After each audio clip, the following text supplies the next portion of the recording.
nilupak na kamunting kahoy. Ang sarap talaga. Turuan ko kayo guys kung paano ito gawin. Bago yan, syempre dito muna tayo. Hindi tayo makakagawa kung hindi tayo kukuha ng balanghoy or kamunting kahoy. Samahan nyo ako dito. Sabi nga nila guys, maghirap muna bago mo makuha. O ito, naghihirap. Ayan, naghihirap ako ditong bunutin. Huy! Pangit pakinggan pag ang Bisaya nagtagalog. Mga palangga, nahihirapan ako sa kalisus. Miyo. O sige, maghirap ka muna dyan bago ka makakain. For how many years, nakuha ko na sila. Ito na, di ba ang laki-laki. Pariya sa iya kadako. Hoy! Dili! Hindi lang pwede na ako ang mukaon. So, daghano na to. Sige, Jai, paningkamot kong ibot dira. Sumana ni mo, basi mo gawas imuhang but-but. Hoy! Wow! Fast forward para madali naman natog limpyo. So ato asang slow mo gamay mga palangga ha.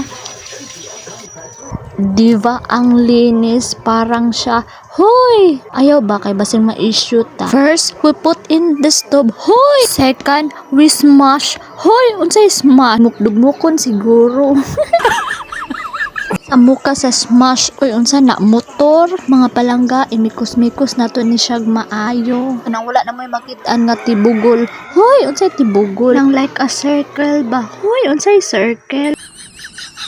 Third, lagyan natin ng 1 can of condense. And then when mikos-mikos it and mix it together. Hoy, kamura ba day kabulong mo English?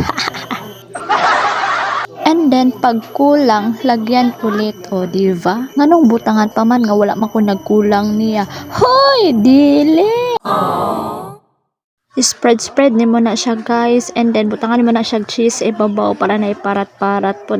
Hoy! Mga palangga, simple pero lami kayo ni siya. Makalimtan na dyan ninyo inyong mga utang. Hoy! Dili! See ya! Bye-bye!